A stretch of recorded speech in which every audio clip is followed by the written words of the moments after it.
ये बुढ़िया 2 साल से सत्यनारायण भगवान के पूजा ना करौलस। आज न जाने ऐसा का हो गइल कि उ सत्यनारायण भगवान के पूजा करा रहल बाड़ी। कहीं ऐसा त ना कि दोनों सोतिन में सुलह करा देलस। अगर कहीं ऐसा हो गइल होई त हमनी के कइल कराइल पर पानी फिर जाई। एक लपड़ मरब लफड़ा जी में कितना बेर कहनी की रिस्क मत ले निरहुआ के नपुंसक बना दे, लेकिन ना अगर ऐसा हो गइल ना चुनिया तो याद रख तोरा से भीख मंगवाई और हम बैठ के खाई पकड़ पकड़ करे ले। बोलो सत्यनारायण भगवान की जय। सभी माता पिता की जय। जय जजमान अपन बड़न के आशीर्वाद ले ली।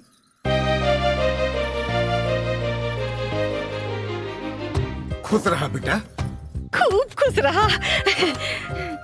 खुश रहा खुश सदा सुहागन रहा। अरे तू धन लहा पूतन पाला ए दुल्हन।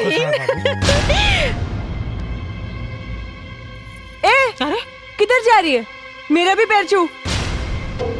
हम ना छुए। क्यों नहीं छुएगी? मैं तुमसे बड़ी हूँ। अच्छा, खाली बातें में बढ़कर बड़ी हूँ। बड़ बारू तो बड़नियन कामों तो करा। भूल गई? इस देश में दूसरी बीवी की औकात क्या होती है?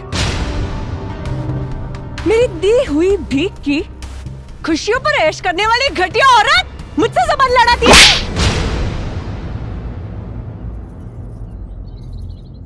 अरे देखा था रे, करे तेरी हिम्मत बढ़ गई कि अभी हाथ छोड़ दिया।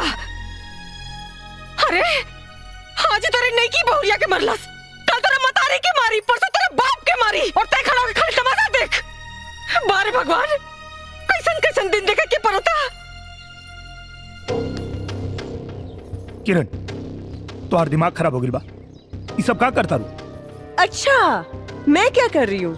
हाँ, आज तक तो ये चालबाज पूरे परिवार वालों को पुड़िया खिला रही थी, आज आपको भी खिला दी, इसीलिए आप इसकी साइड ले रहे हो।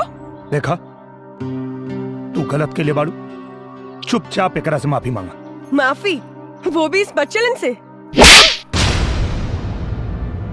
बहुत हो गई।